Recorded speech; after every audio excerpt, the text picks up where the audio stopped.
Close your eyes and imagine a church. You'd probably imagine some sort of coffee shop, lots of people, and a really expensive worship band setup, fog machine included. What does the Bible say about what church is supposed to look like? If we went back in time, to about 5 decades after Jesus ascended to heaven, you'd see something that looks nothing like today. The things we have in church today don't even matter. They were never supposed to matter. Well, what does matter? Well, the whole reason we go to church is the gospel. Hey, that reminds me of today's sponsor. Today's video is brought to you by the gospel. Did you know that we are not perfect? Well, the Bible says we aren't, but you probably knew that. Romans 3:23 says, "For all have sinned and fallen short of the glory of God." Well, that's a bummer. We'll never be perfect.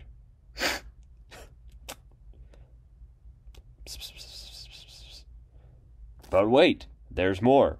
The next verse says this, "And all are justified freely by His grace through the redemption that came by Jesus Christ." Basically, what that means is that God is a perfect and loving God, and gave us the choice between good and evil. And you can guess where that landed us. So, because we chose evil, God has to punish us. But you wouldn't waste a perfect goat on me, would you? Well, as it turns out, not only would He waste a perfectly good goat on us, He'd waste a perfectly good person on us. Jesus was both human and God, the only perfect person, in fact.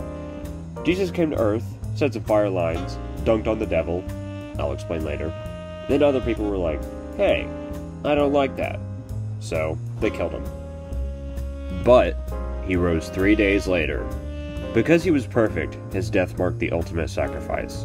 John 3:16 states this, "For God so loved the world that He gave His one and only Son, that whosoever believes in Him will not perish, but have everlasting life." Well, sponsorship over. Let's get to the rest of the video. The church's main goal is to help fulfill God's commandments. Technically speaking, there are 613 commandments. In the New Testament, a lawyer of some sorts asked Jesus, hey, out of all 613 commandments, which ones are the most important? And Jesus fires back with this, "Love the Lord with all your heart, with all your soul, and with all your mind. This is the greatest and most important command. The second is like it. Love your neighbor as yourself. All the law and the prophets depends on these two commands." Okay, so what about leadership? God knew we needed someone to guide us and help us as we carry out loving one another. Just like the Constitution outlines the requirements of the president, the Bible outlines exactly what a leader in the church should look like. And believe it or not, skinny jeans are not mentioned once in there. First of all, leaders should be humble. Jesus said to His disciples, "It shall not be so among you, but whoever would be great among you must be your servant, and whoever would be first among you must be your slave. Even as the Son of Man came not to be served, but to serve, and to give His life as a ransom for many." Additionally, church leaders should conduct themselves in a way that reflects Christ working in their lives, as stated in Titus. An elder must be blameless, faithful to his wife, a man whose children believe and are not open to the charge of being wild and disobedient. Since an overseer manages God's household, he must be blameless, not overbearing, not quick-tempered, not given to drunkenness, not violent, not pursuing dishonest gain. Rather, he must be hospitable, one who loves what is good, who is self-controlled, upright, holy, and disciplined. He must hold firmly to the trustworthy message as it has been taught, so that he can encourage others by sound doctrine and refute those who oppose it. That all sounds great, but as you know, those things are always in a church. My main target audience is those who may have left the church because they felt the opposite.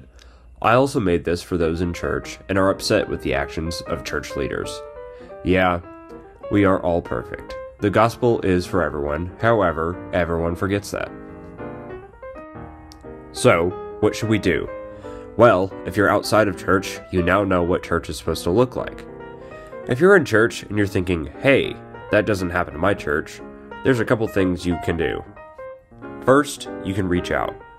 You can tell your pastors/elders/church leaders, whatever you call them, what you think, and maybe they'll change.